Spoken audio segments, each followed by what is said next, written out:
دوه سروک مسعود بارزانی به سردانک گهشت بغدا و لگل عادل عبدالمهدی سروک وزیرین عراق جویان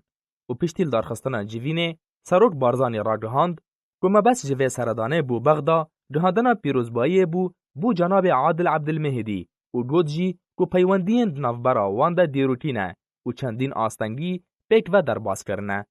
هر وها سروک بارزانی تکز کر که او پشتوانی عادل عبدالمهدی دکه و ده پیش روجه ده او بهتر پشتوانی یکتر بکن داکو پیشیان چاره سر بکن.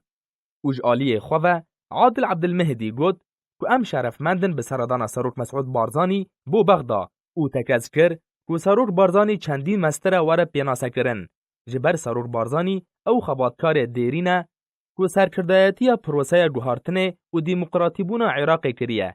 داکو دیکتاتوریک وره روخاندن و سروک بارزانی نه به تنه خبات جبو گله کرد کریه بلکه جبو گله عراق بگشتی کریه. هر وها سروک بارزانی لگل هادی العامری سروک هفپیمانی الفتح جویا و ده جوینه ده چند پرسک تایبت به عراق و هریما کردستان هات نگوتو بیش کرن.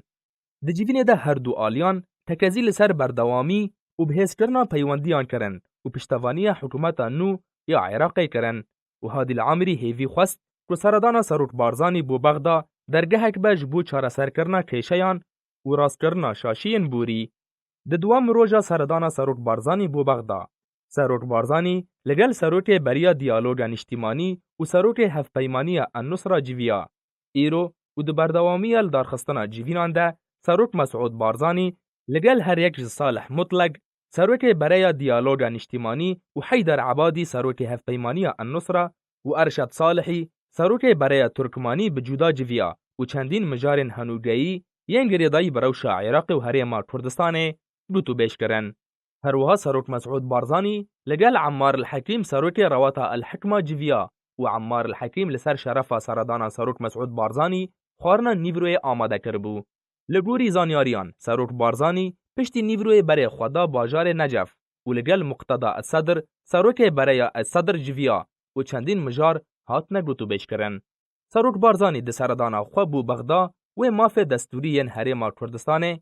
و پرسا آسایی کرنا روشا نافچین کردستانه ین دروی اداره هریما کردستانه و چاره سر کرنا کشین نافبره حولی رو بغداد ده گوتو بیش بکه. سروک مسعود بارزانی به سروکراتی شانده که روش مسرور بارزانی، آزاد برواری، دکتر امید صباح و مسعود حیدر پیک هاتبو ده نیوروی جهشت بغدا.